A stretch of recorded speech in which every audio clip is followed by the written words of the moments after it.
Hello guys, welcome to the Parson series, and this is part 2 of chapter number 9. So last time we started with some of the important investigations, including the specular microscopy, the anterior segmentosity, UBM and FFA with ICG. Today we'll be starting with the ultrasonography. So ultrasonography, as you know, it is always the investigation of choice for the posterior segment. It is used in the investigation of the patients who are having the opacification of the media or with some orbital problems, and there we have a limitation that we could not find any information with the slit lamp. The frequency that we are using for the ophthalmic purposes is 10 megahertz. So if you remember, I told you that when you are using the high magnification in cases of UBM, there we are using 50 to 80, but here we are using just 10. And the sound wave is coupled to the eye by means of a saline bath, or directly we can use a transducer. Different pulse echo techniques are there. We have got A scan, B scan, C scan and ultrasound biomicroscopy. So ultrasound biomicroscopy we have already talked about, rather we had done in great detail last time. Today we will be doing the other ones. So let's talk about the A scan. A scan mein what we are doing is that the transducer is positioned so that the ultrasonic beam passes through the chosen ocular meridian, because A scan is also used to measure the axial length. So definitely a definite meridian we have to choose for that. Now the pulses of high frequency sound are transmitted from the transducer into the eye. So we are using the transducer here, and that transducer will be transmitting those waves into the eye. In the time intervals between the pulses, now the echoes are received by the same transducer and we are getting the spikes. So basically, if you remember what we discussed in the classes also, A scan, when I talk about the A scan, it is actually the amplitude scan. It is the amplitude scan, and in the amplitude scan we get the presentation in the form of the spikes. We get the presentation in the form of the spikes. So when I get two high spikes, okay, usually we get high spikes when we have got the fibrous structures. So when I am talking about the eyeball, okay, I will get one high spike on the cornea and another I will get on the sclera. So if I take a interval between the two, okay, if I take a interval between the two, that will give me the axial length. That is the basic fundamental when I am using the A scan to calculate the axial length. Now a unidimensional display of spikes along with the baseline is seen, corresponding to the ultrasonic reflectivity or the transmission of interface encountered by the sound wave. So depending upon the reflectivity when it is passing through the eyeball. Now if you look at here, when the waves are passing, they are passing through the cornea, then aqueous humor, we have iris, we have got the lens, we have got the vitreous, we have retina, choroid and sclera. So maximum reflectivity I am getting at cornea, maximum reflectivity I am getting at the sclera, and whatever is the gap between the two, that will become the axial length. Now if I have something, okay, which is normally not reflecting, but when it is deviated, okay, suppose there is a retinal detachment. So when there is a retinal detachment in the cavity, now it is showing the reflectivity. So now I will be getting one more abnormal high spike in the center. So I will get to know that there is something which is abnormal lying in the vitreous cavity. Alright. The amplitude of the retinoscleral spike. So what is this? The normal spike that we were having, that amplitude of that retinoscleral spike is taken as the reference or normal, and the height of the other spikes will be considered in relation to this retinoscleral spike. So what are supranormal spikes? So if I am having a larger spike than this, supranormal, then that will give me a evidence of calcification or a metallic foreign body, it could be there. If I am getting more, so what are the things I have to think? I have to think about calcification, or I have to think about the metallic foreign body. Now the linear distance between the spikes. What is the distance between the spikes? This will help me to calculate the distances between the interfaces, the depth of the anterior chamber or the axial length. A scans are used for the biometry in the intraocular lens power calculations, and also the pachymetry in the refractive laser procedures.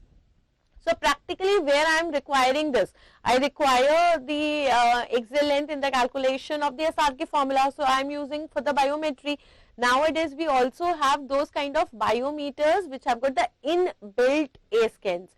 So earlier we used to use three separate things, the keratometer alag, then we used to use this A scans and then the biometers. But nowadays we have got this convenience, we have got biometers with the inbuilt A scans also. Now we come to the B scans. Now in the B scans, B is the brightness, B for brightness. So here what we have, these are plotted as dots instead of spikes. So when it comes to A scan, you have to remember the spikes. When it comes to B scan, you have to remember the dots. And the B for brightness. So the brightness of the dots will indicate the size of the received echo. So I'll be getting the bright dots. So what is the brightness of the dot as compared to the other ones? I will be having the size of the echo, right? Now transducer is moved in an arc above the eye and whole series of intensity registrations are plotted there. And when you get that B scan, then this is actually comparable. This is comparable to a histological section through the eye.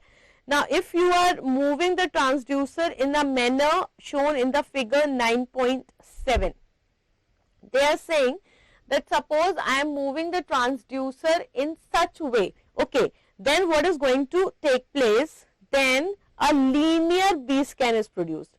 They may be taken in the horizontal, like I can have a horizontal plane also, sagittal plane also, or oblique planes also.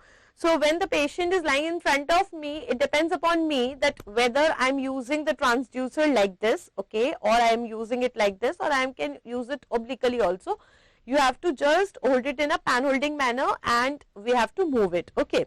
So something like this. So what is the utility? So this is going to provide a real time two-dimensional gray scale of the eye and the orbit where different echo densities are depicted in the gradations of the brightness. This is useful in delineating the intraocular structures in the eye, which are especially having the opaque media, or we are having some vitreoretinal masses or orbital mass lesions.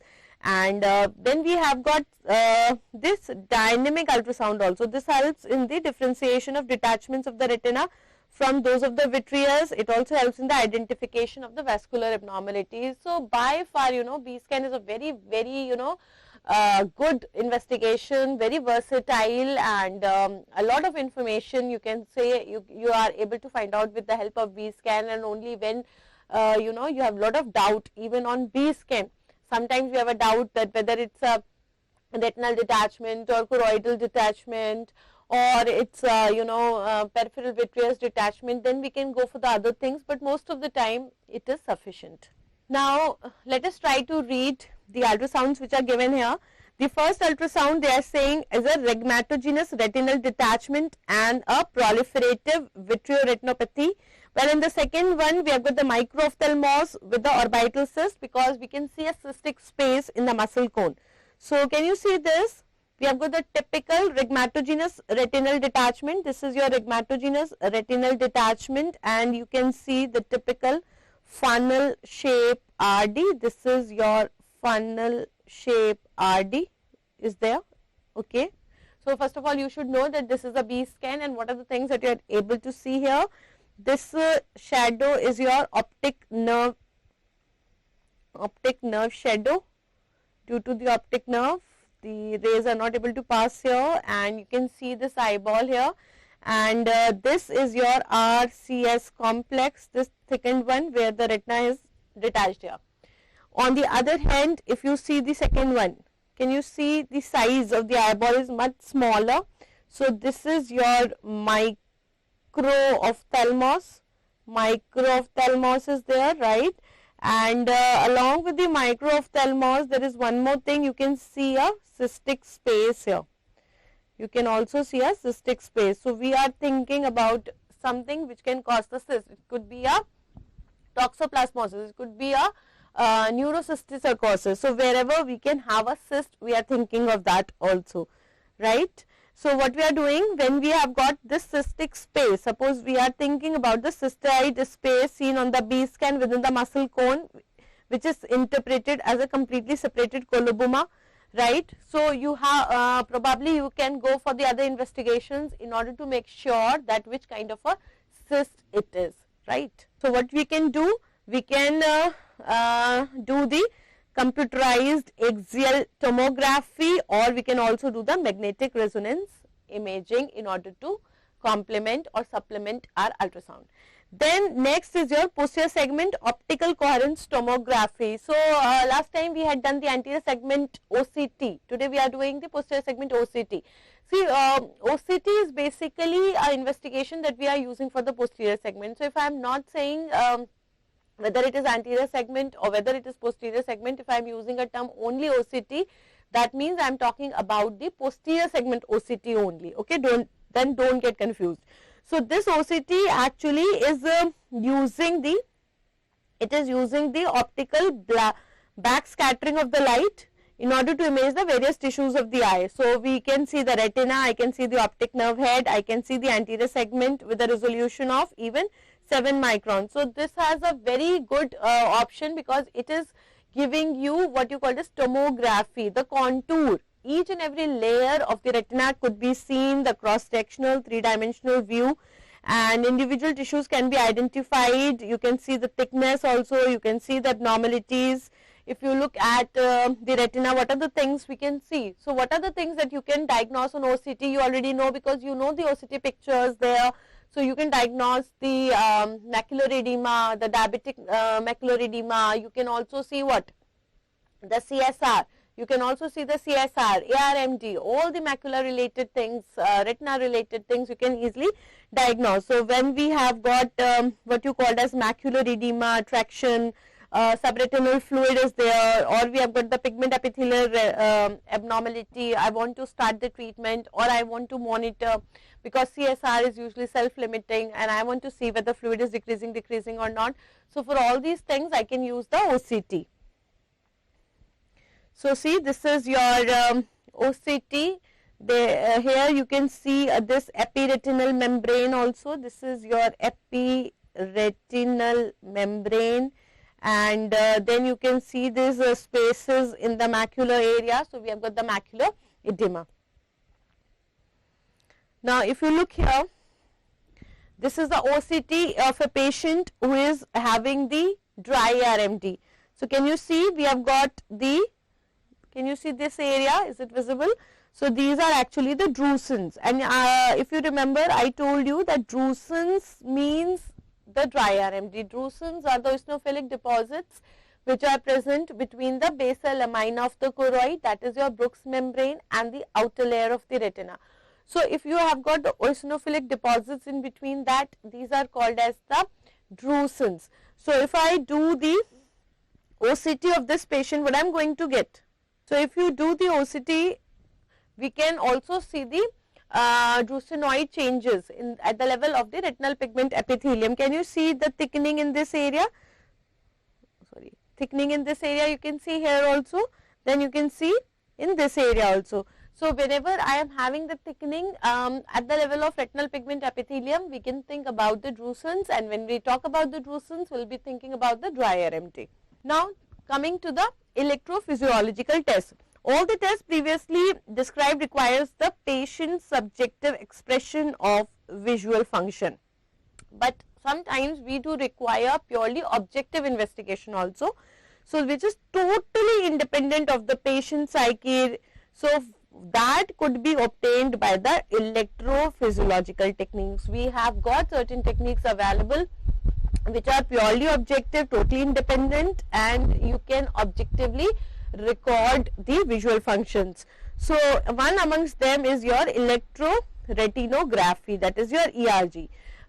What is this ERG? Whenever we are measuring the changes in the resting potential of the eye. Now they are actually explaining ERG first, but I prefer to tell you the EOG first, electrooculography. So when I talk about the EOG, electrooculography, that is in eye. So we are measuring the normal potential between the cornea and the macula. That is your resting potential. So now when I show the light, okay, I am showing this light, there will be changes in the resting potential. So that changes in the resting potential of the eye, which is actually induced by the stimulation of a light stimulus. This is actually measured by ERG. So I think in order to understand that what changes you are going to have, you first know the normal also. In the normal dark adapted eye, after a fleeting early receptor potential, you are able to see the three components. So what are the three components of the ERG? You get a wave, B wave and C wave. So A wave is a negative wave. This is giving you the activity of the rods and cones. Then I have got a B wave, and A wave is a negative wave because it is coming below the baseline. Then you have got the positive B wave.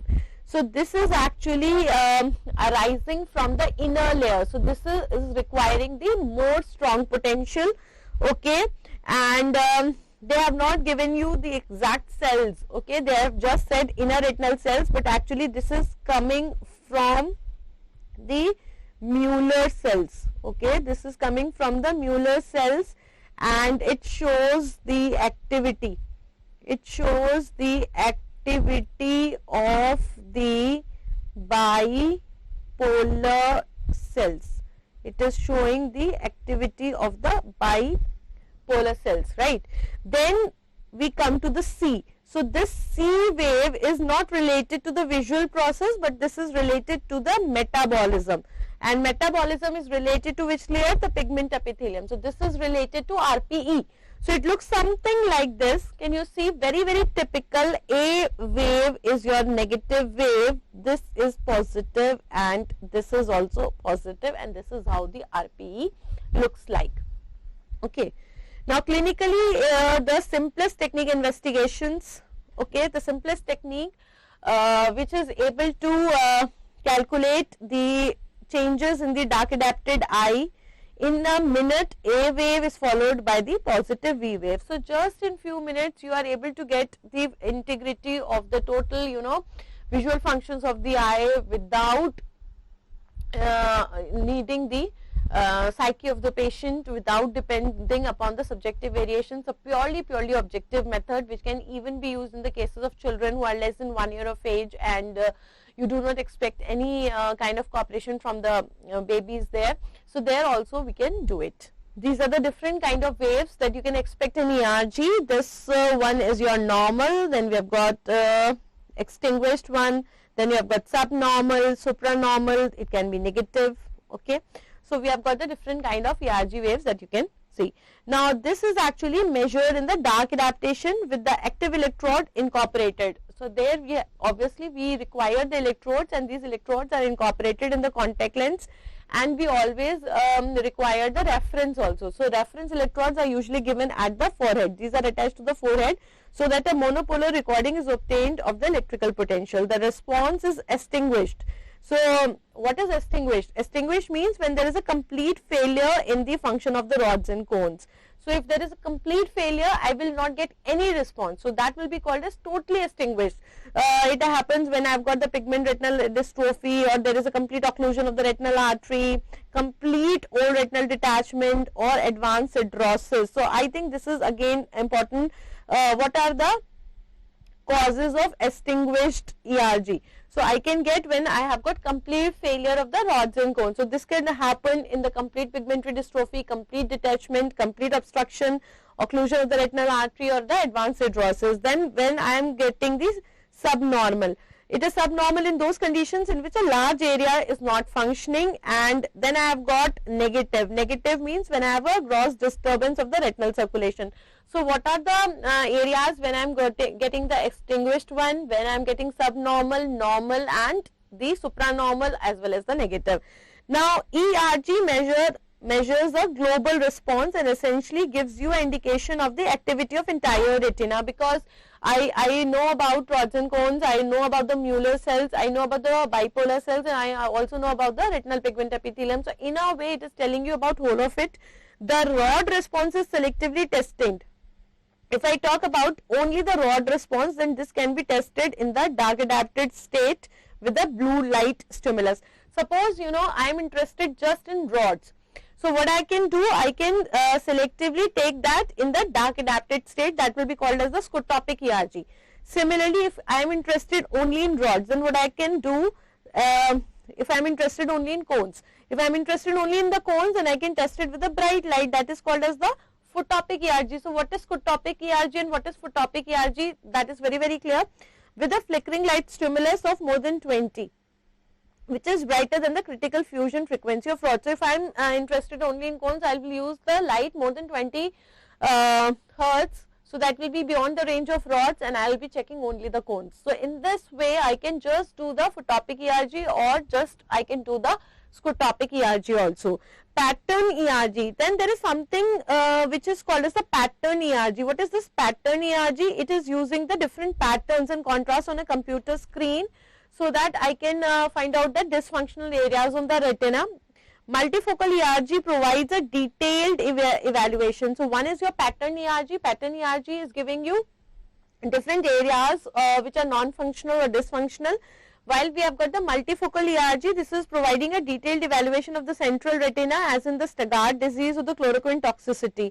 So we have read this also, that when we are reading about the chloroquine toxicity and the 5 important tests that we have to see that are used for the screening, then one amongst them is the multifocal ERG only. These ERG techniques indicate the activity of the central macular region and its corresponding nerve functions also. So we, whenever we are interested in this early glaucomatous changes, there also we can use these ERG techniques. Then another thing is that by using a red filter and sharply focused light, ERG can be obtained from the fovea. Suppose I am interested in fovea, then what I can do, use a red filter, sharply focused light, and with the help of a averaging techniques, we can check it this from the foveal region also. Suppose I want to check the macular degeneration, and I am having the cataract. I want to check the macula in a cataractous patient where the media is not clear, then again I can take the help of ERG, that is called as the foveal ERG. We have got the pattern ERG, we have got multifocal ERG, we also have the foveal ERG. Now after the ERG, we have got the EOG. EOG mein the changes in the resting ocular potential are picked up, and here the electrodes are placed at the inner canthus as well as the outer canthus. They are placed at inner and outer canthus, and the eyes are moving side to side. Changes in the potential thus obtained with the changes in the illumination are indicative of the activity of retinal pigment epithelium as well as the outer segments of the visual receptors. So what you are checking? You are checking the 2 ends of your eyeball. One is your cornea, and it is the macula. In the macula, from where it is picking from the pigment epithelium and the outer layers of the rods and cones. These changes are often diminished or absent. So obviously they will be diminished or absent in the retinal dystrophies and degenerations, because these are the areas from where you are picking the response. The patient is asked to look alternatively towards the 2 targets placed in front of him, towards the right and towards the left. The potentials are continuously recorded for a fixed time interval in both light adapted state as well as a dark adapted state.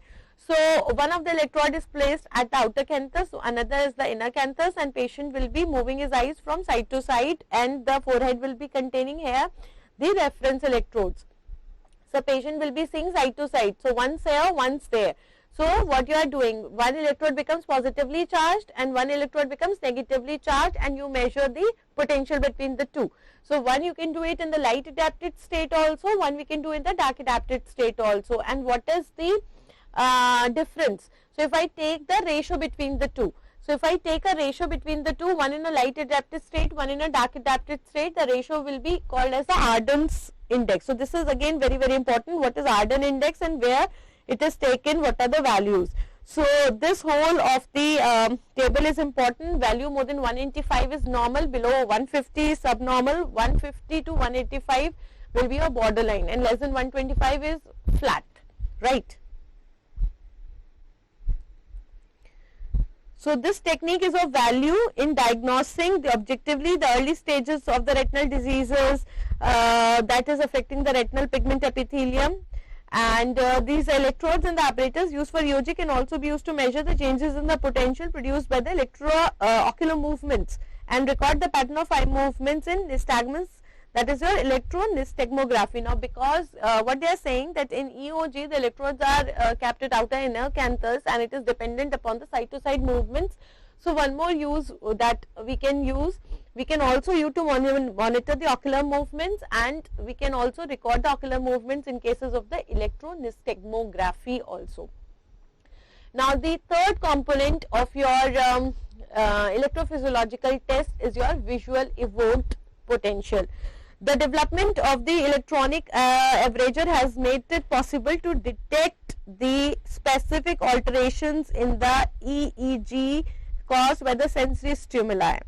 So visual evoked potential, it is just like the EEG of the occipital cortex. Whatever are the changes which are occurring, the impulses which are produced when you are putting the electrodes over the occipital cortex, that is your visual evoked potential. So this visual response is known as the visual evoked response or the visual evoked potential. The visual stimulus may be unstructured, as in flashing light, or it can be a structured. So it could be a just flashing VP, flashlight VP, or it could be a patterned VP also. Okay, we can use a checkerboard also. The essential feature is that while the pattern changes, overall illumination will remain the same. Only pattern may change, either you are using the flashing light or you are using any checkerboard, that kind, but the overall illumination will remain same. The black squares go white and the white becomes black alternatively, the rate of lighting of the dark squares being the same as rate of the darkening of the light squares.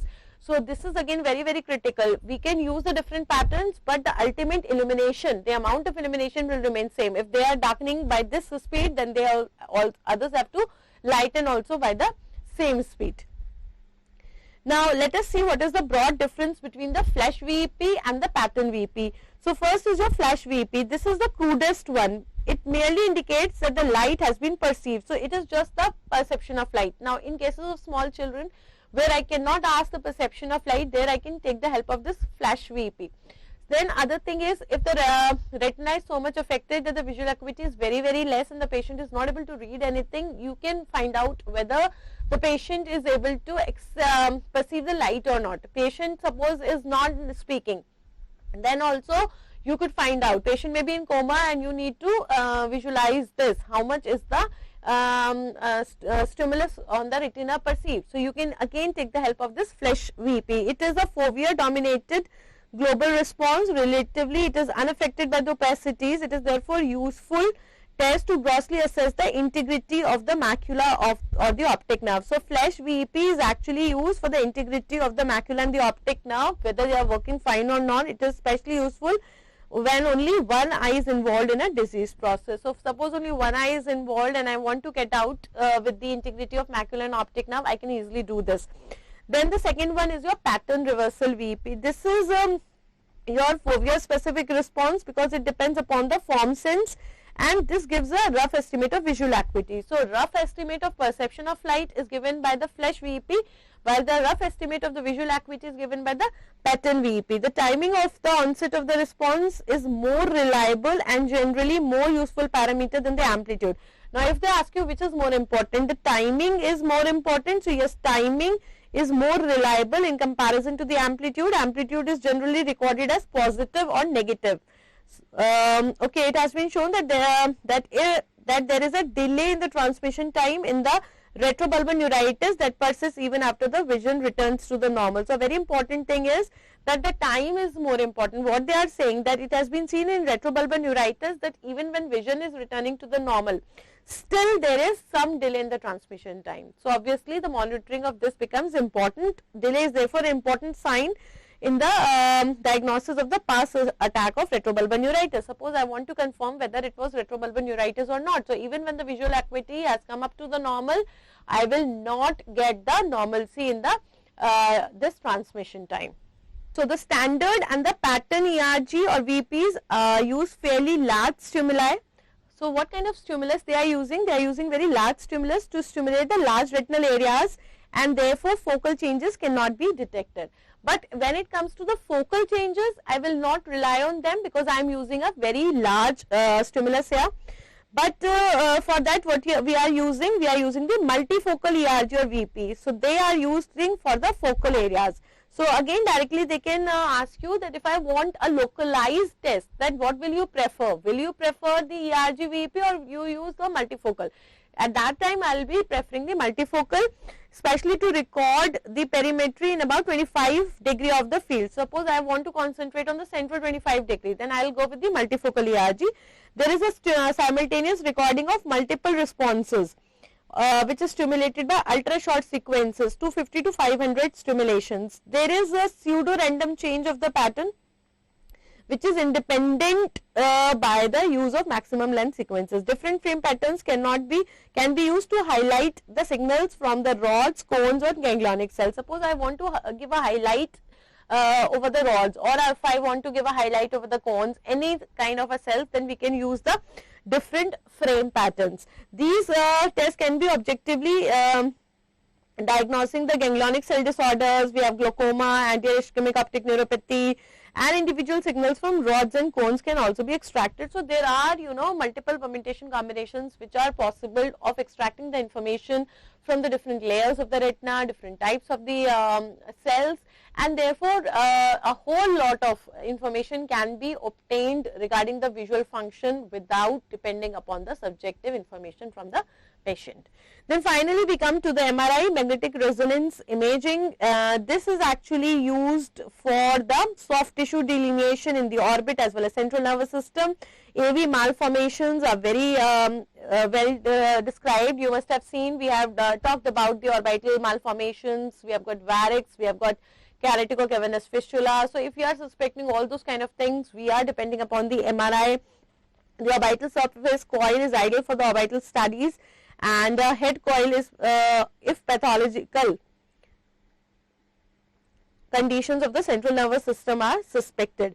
So there are two types of coils here. One is your orbital coil. Orbital coil when I am having the orbital studies, and I am using a head coil when I am having the central nervous system suspected. So according to the pathology, I can use a different kind of coils. It is useful in delineating the areas of the cerebral infarction, or there is a plaque formation in the multiple sclerosis, but a very important thing is it is contraindicated in the presence of magnetic foreign bodies, and this becomes important for you because what is the most common foreign body in eye? It is the chisel and hammer. Chisel and hammer means iron chips, and you know that iron is contraindicated with MRI because iron particles are magnetic.